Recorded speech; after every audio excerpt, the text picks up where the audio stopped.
Our first plenary speaker this morning is Dr. Catherine Sarkisian, professor in the Division of Geriatrics at UCLA as well, and also a staff physician at the Greater Los Angeles VA Healthcare System. She is a director of the Los Angeles Community Academic Partnership of Research and Aging, also known as LACAPRA. And this is an NIH-funded partnership between UCLA and the LA City and County area agencies on aging to support research on sustainable programs to improve quality of life for under-resourced seniors. Her research is focused on reducing low-value care, and as such, she's principal investigator on an American Board of Internal Medicine Foundation-funded project to implement a Choosing Wisely intervention at LA County Department of Health Sciences. She's director of the NIH-funded Research Center for Minority Aging Research and Center for Healthcare Improvement for Minority Elders Community Liaison Corps, and core leader of the UCLA CTSI Special Populations Program. She received her bachelor's in philosophy from Princeton, her MD from UCSF up the road, and a master's in health sciences from the UCLA School of Public Health. So I'd like to introduce Dr. Sarkisian.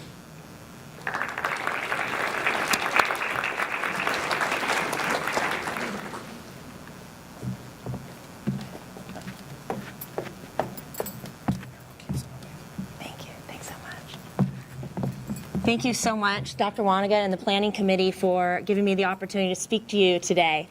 I'm really excited to talk to you about Worth the Walk. It's been a 6-year project, and I'm excited to share some of the results with you today. It's been very much a team project. As Dr. Wanega mentioned, it's part of LACAPRA, which I'll tell you a little bit about more. It's also really an honor to be here presenting today, of all the years of this conference, when the keynote speaker is my partner and co-investigator, Laura Trejo, the general manager of the City of Los Angeles Department of Aging, that you all are in for a real treat when you hear her keynote later this morning. Stroke kills an American every single 4 minutes in the United States. It's a devastating disease that disproportionately kills and maims seniors, as well as racial and ethnic minorities. So what this means is if you are an African American, Latino, or Asian American, you are far more likely to die or be disabled from a stroke than non-Latino whites. So decreasing stroke is an absolute public health priority. It would not only save lives, but it would decrease disability and nursing home placement, because we know that a full half of seniors who actually survive a stroke are going to have a serious mobility disability. So what can we do about this? Well, first and foremost, prevention. I'm a primary care geriatrician, big believer in prevention. That means avoiding and treating any risk factors for stroke. So what are these? These include high blood pressure, high cholesterol, obesity, and diabetes. In addition, one of the major risk factors that's been getting a lot more attention in the last few years is sedentary lifestyle. We know from observational scientific studies rigorously done that a full 30% of stroke risk can be attributed to sedentary lifestyle. And this is really an exciting opportunity, because this is when you think about 30% of stroke risk, if you could put this in a pill that would decrease this, I would be a zillionaire if I could invent that pill. It's a drug-free, low-cost way to decrease risk for this horrible, horrible disease. So what else can be done? Well, one thing that we've also had an increasing appreciation for in the last few years is that early action, early response to the warning signs of stroke, whether this is slurred speech or the sudden onset of weakness on one side of your body. Early action when these symptoms arise can make a huge difference in the incidence of stroke and the impact of disability if someone does have a stroke. Because we know that arriving in an emergency room less than 3 hours after the onset of stroke symptoms dramatically increases chance of survival and decreasing disability. So before I talk about the findings from this project and some of the more details, I wanted to lay the groundwork about the underlying principles of how this research project was conducted. As Dr. Wanega mentioned, I co-direct with Laura Trejo and our project director, Carmen Reyes, who's here in the audience today, the Los Angeles Community Academic Partnership for Research on Aging. And as he mentioned, our mission is to implement and test practical, sustainable programs that improve the quality of life of under-resourced older adults. And how do we do that? This schematic is just a little bit of a crude figure to show you. So in the center you have LACAPRA. So with myself, Carmen, Laura Trejo with the Department of Aging. We've recently, well, not that recently, we've expanded to work with the County Department Area Agency on Aging under the leadership of Cynthia Banks as well. And then we implement programs at all these different senior centers that are part of this vast aging services network across Los Angeles City and County that contract with the city and the county area agencies on aging. And most of these people, I've been working with Laura Trejo for over 15 years. We launched LA CAPRA about 9 years ago. But what's really special about this is we've been working together so long, we really trust each other. And it hasn't always been this way. The old model would be you'd have these well-intentioned, really smart academic investigators sitting in the ivory tower of UCLA that would go out to the community, treat the research subjects as research subjects, disregard the community leaders, collect the data, come back, publish papers, present findings, and never give back to the community, and a lot of those projects end up not getting sustained.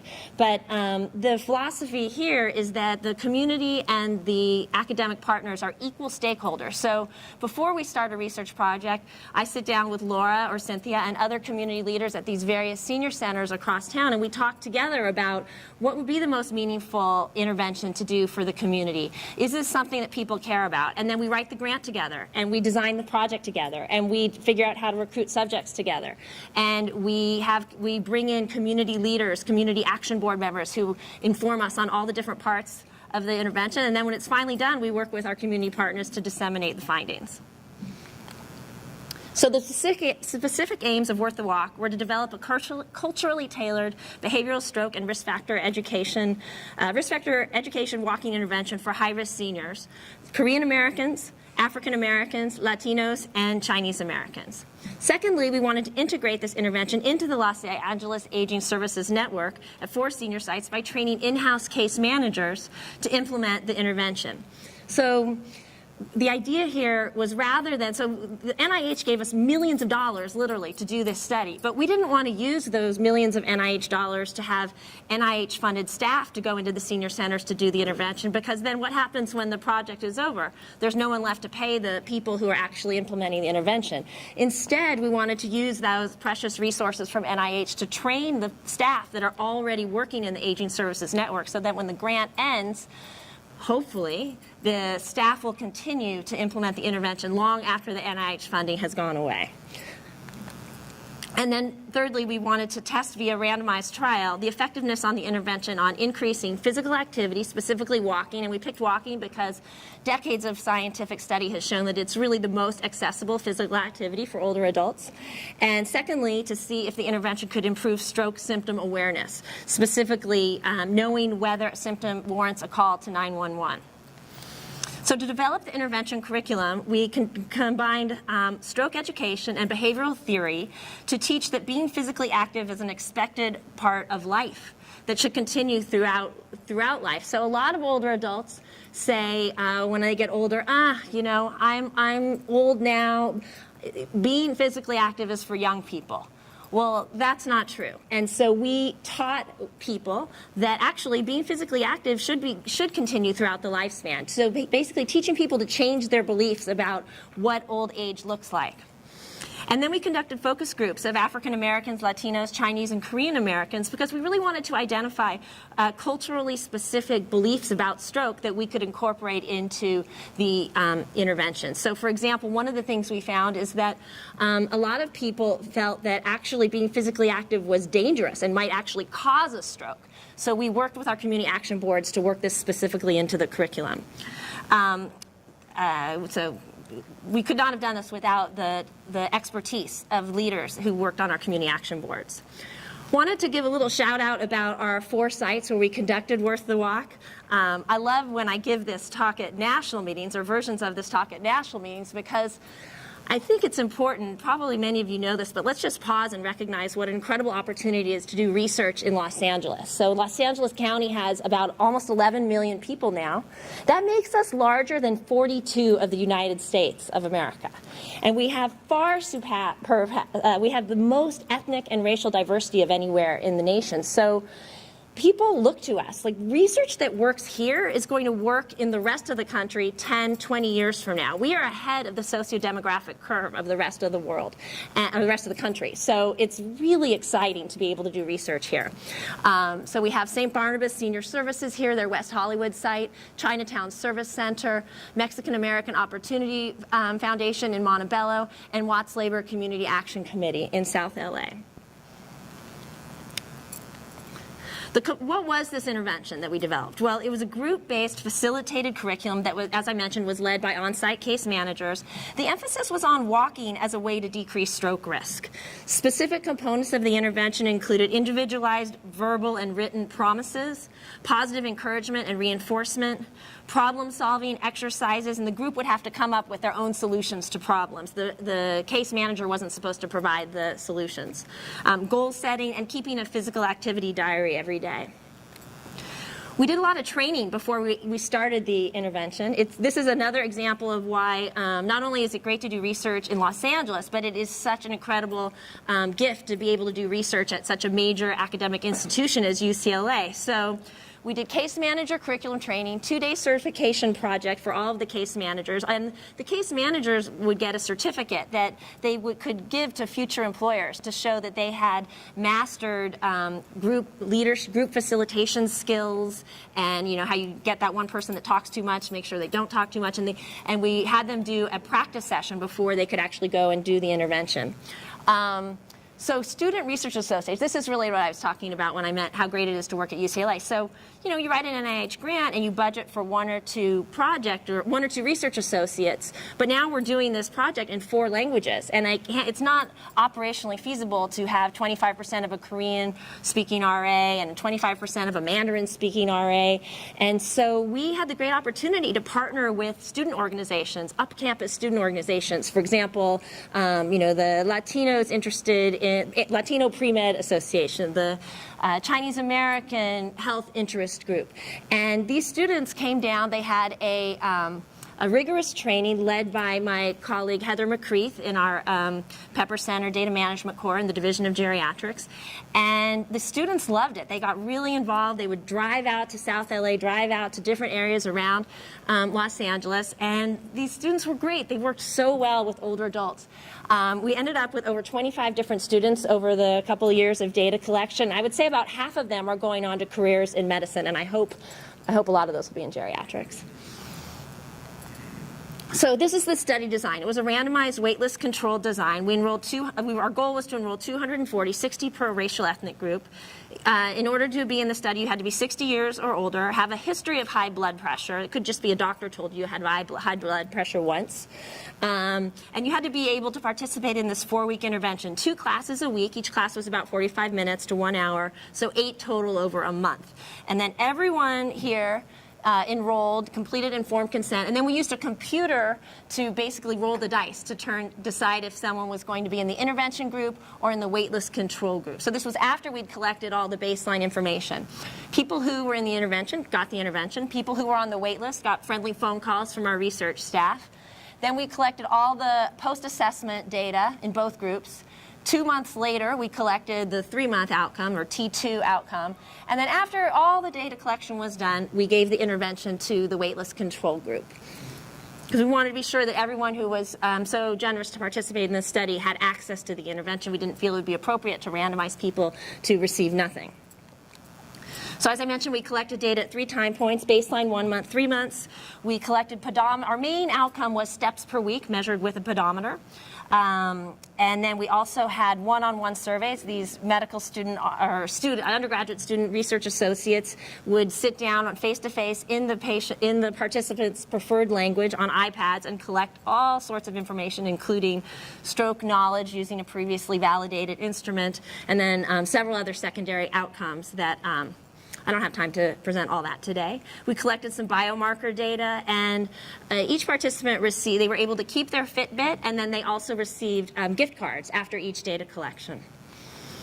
This figure shows the concert flow diagram of our recruitment and enrollment and randomization. So Up here you can see we actually screened 356 participants to get to our final study. A lot of them turned out not to be eligible, or they decided they didn't want to participate after they moved further along. We enrolled 239. And I'm not going to go through all the details, but I think the most important message from this slide is that at 1 month, 91% of the subjects who enrolled were still in the study. And then 3 months, at the end of the study, we had 88%. And I think this is really a testimony to, number one, they liked the program. But number two, our community partners did a really great job of keeping people engaged and had a very positive culture around this project. So getting to the results, who was in this study? We had so the middle column here is people who were randomly assigned to the intervention group. The right is people who were randomly assigned to the waitlist control. People were about 74 years old on average, about 68 to 70% female. A little over half had completed high school. And then the average BMI, so this is a measure of weight to height. So in general, a BMI under 25 is considered normal weight. 25 to 30 is overweight, and 30 or over is obese. So, whoops. So this is a overweight group, a lot of overweight people in this group. And I put this here to show, because a lot of times people think, oh, we're doing research in a senior center. These are going to be people that are already, so fit and so in such perfect health, but actually not. If you look at the next row, activities of daily living, these are things such as being able to bathe yourself, dress yourself, or then also instrumental activities of daily living such as being able to take all your own medications, being able to use a telephone. And as you can see, a pretty high percentage here, 33%, 18% actually were not able to do all these activities on their own. Mean steps per day with the pedometer, so this is mean steps over the last week. Around 4,500 for the intervention group and about 5,300 for the control group. A lot of people recommend 10,000 steps a day, so well below, as you can see. So main results. Did the intervention change physical activity? This figure shows our main results. So here, the y-axis, the height of the bar is the mean steps per day over the previous week. The red bar is the control group, the blue bar is the intervention group. So at the beginning, you can see, as I showed on the previous slide, just out of luck, or bad luck, the control group ended up starting at a higher steps per day than the intervention group. Then everybody received the intervention, and here at 1 month, the intervention group received the intervention. The control group got nothing. At 1 month, you can see the control group really decreased their steps per day while the intervention group went up. And the difference between the differences in each of these was about 900 steps, and this was statistically significant.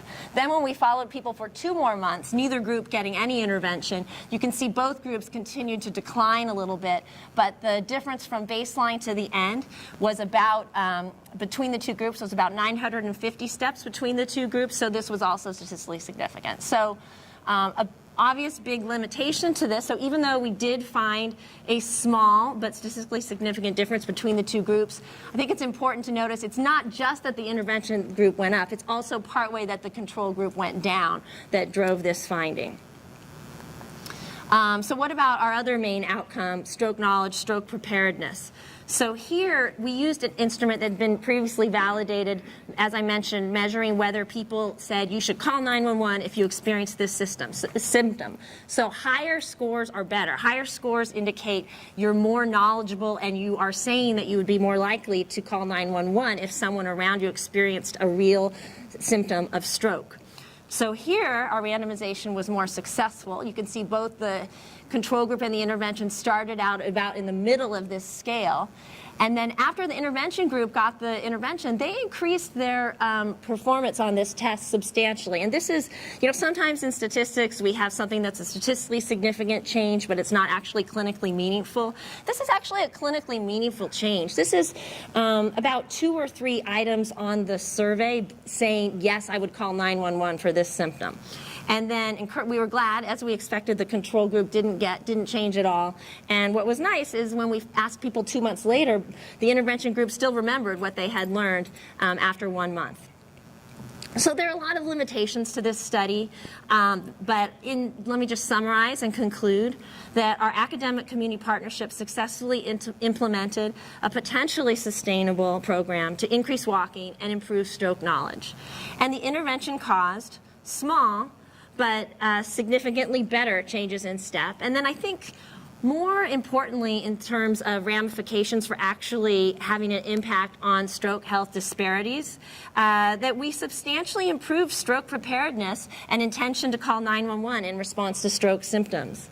So next steps include measuring the long-term sustainability, both of the intervention itself as well as the implementation of the intervention itself. I will say 2 of the sites, of the 4 sites, are still using this intervention as part of their regular programming, and we're in the process of looking deeper at why 2 are and why 2 aren't, and what we can do to improve that.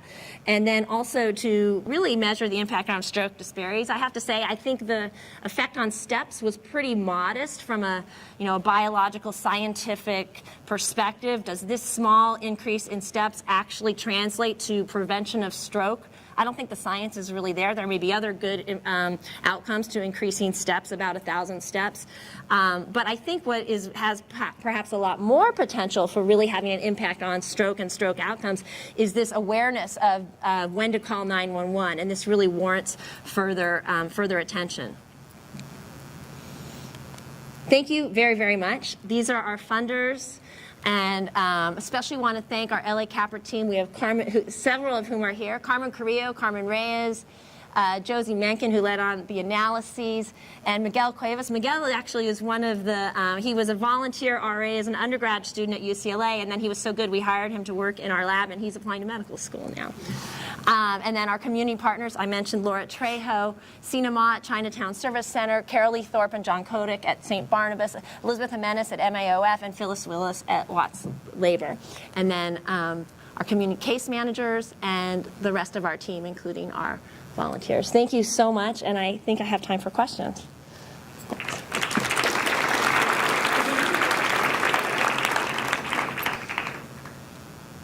Yeah.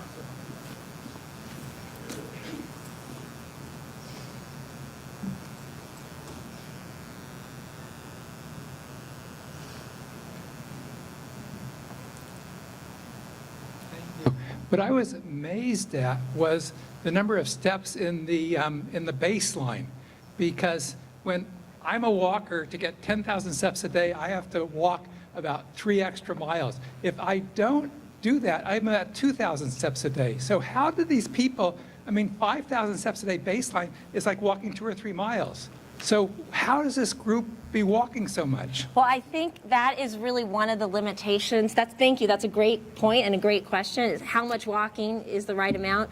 And part of the problem is, so we want to measure how much people are walking without having the measurement itself be an intervention. And unfortunately, or fortunately, we know that when you give someone a pedometer, they kind of, they get motivated to start walking. So we would give people who enrolled in the study a pedometer, and we would say, just walk your normal amount. This is the baseline. Don't change your behavior at all. But I'm positive that people, I'm going to be in the study, so they probably started walking more, which is probably also why not only did we see high baseline rates, as you mentioned, but why the control group then, a month later, really went down. That's a great point. I can't see everybody, so John, I'll let you see if anybody has. Oh, good. Thank you, Dan. Great question. So we've met with our, I don't think Ms. Trejo is here yet, but we've met with our LA Capra CAB and prepared the curriculum in a online, lasting way with the binders and the curriculum, and we've given it to all of the site leaders. And we're publishing hopefully publishing our findings. It's under review now. And we presented at national meetings. We're presenting, Ms. Trejo has asked us to present at one of the meetings where all the senior centers that they contract with through the Aging Services Network come, so we can talk to the sites that are not only participate in this study, but other sites, and we've offered to do training. And then also the case managers at 2 of the sites have offered to train other case managers at other sites. So it's a work in progress. Check with me in a year. We'll see. Hi, Catherine, thank Hi, you. This Nancy. was really great. Thank you. My question is about the walking that these people did.